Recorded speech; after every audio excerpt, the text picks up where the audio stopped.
Chapter 76। एक बच्चे का शरीर कोमल और नाजुक होता है, एक मृत शरीर कठोर व अकड़ा हुआ होता है।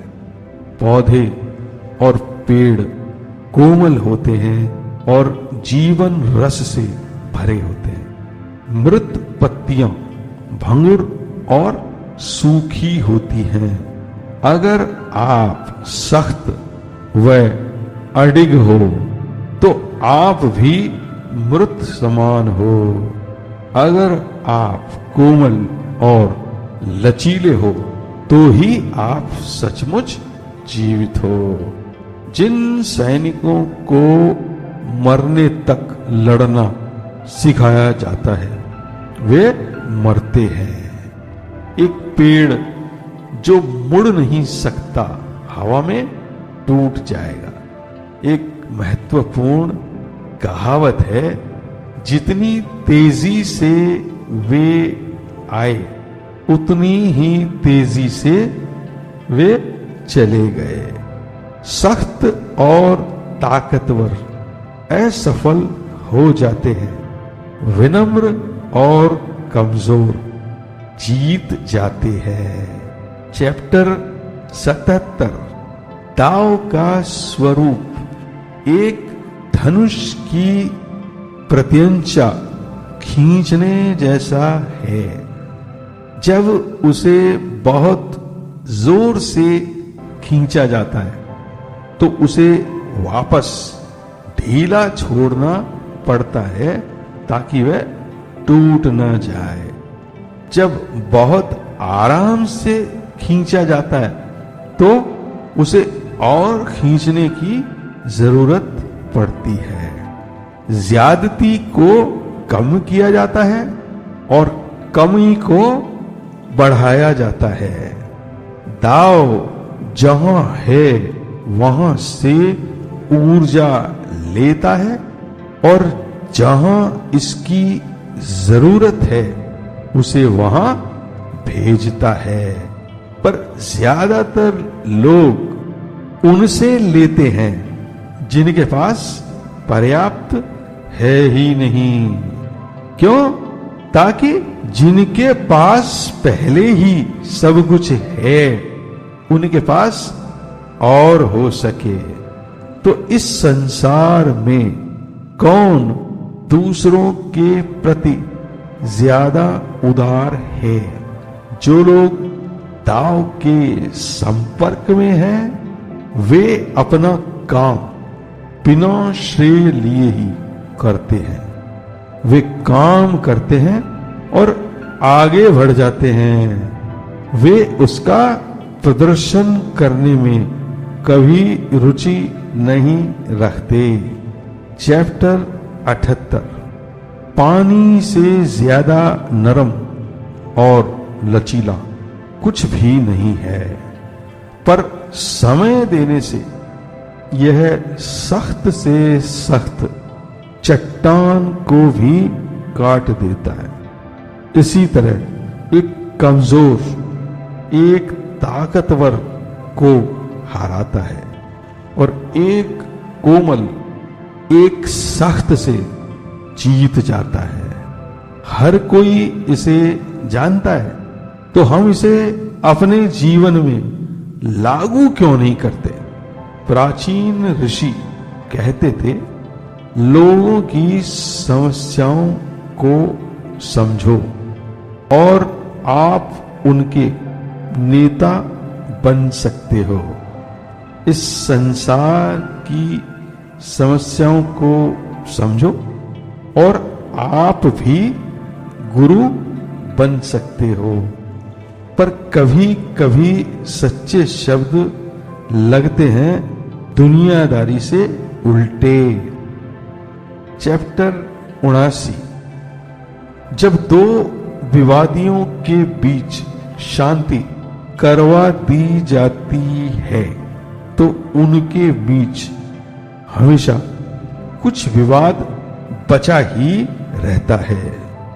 तो यह कैसे एक अच्छा काम बन सकता है? तो हम इसे एक पूरी तरह से अच्छा काम कैसे कह सकते हैं? इसलिए एक ऋषि खुद को विकसित करता है आत्म विश्लेषण और आत्म अनुशासन की भावना से, बिना दूसरों को गलतियों का दोष दिए। इस तरह वह लोगों को बहुत कुछ देता है, पर कभी उनसे किसी चीज की मांग नहीं करता। इस प्रकार एक समर्थ व्यक्ति काम करता है जैसे कि वो ऋणी हो, और एक सामर्थ्यहीन व्यक्ति काम करता है जैसे वह श्रेय का हकदार हो और दूसरों से उसे मांग रहा हो। प्रकृति का दाव भेद रहित है, जो किसी में कोई भेदभाव नहीं करता। यह हमेशा उनकी मदद करता है जो उदार और गुणी है। चैप्टर 80। मुझे एक सपना आया, एक छोटे से देश का, जहां बहुत कम लोग रहते थे। उन्हें मशीनों की जरूरत नहीं थी।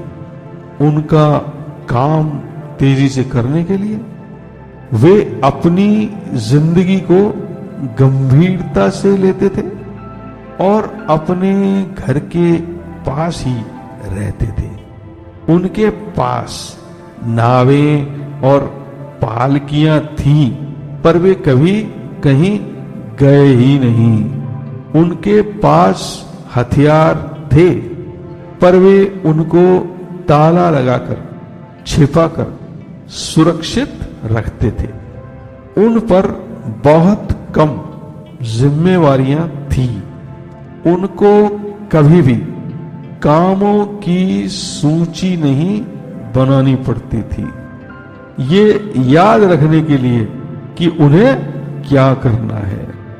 वे सादे भोजन का आनंद उठाते थे और सादे कपड़े पहनते थे, आराम से रहते थे और अपने रिवाजों को जीवित रखते थे।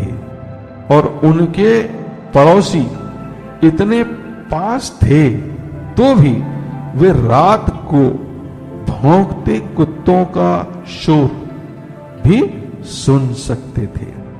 उन्हें अपने घर छोड़ने में कोई रुचि नहीं थी। जहां वे बड़े हुए वहीं उन्होंने प्राण त्याग दिए। चैप्टर 81। सत्य बनावटी नहीं होता है और बनावटी शब्द सत्य नहीं होते हैं। सत्य वचन कड़वे होते हैं, मधुर वचन हमेशा सत्य नहीं होते हैं।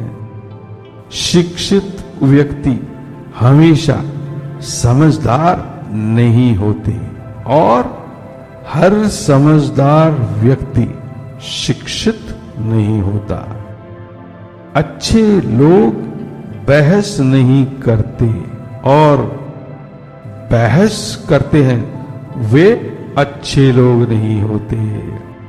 गुरुजन वस्तुओं में आसक्त नहीं होते, वे हमेशा दूसरे लोगों के लिए अच्छे काम करते रहते हैं। इसलिए उनके पास देने के लिए बहुत कुछ होता है। वे उनके पास जो भी होता है दे देते हैं। इसलिए तो उनके पास हमेशा कुछ ज्यादा ही होता है। अगर आप दाव के सानिध्य में रहना चाहते हो तो दूसरे लोगों की मदद करो, उन्हें चोट मत पहुंचाओ।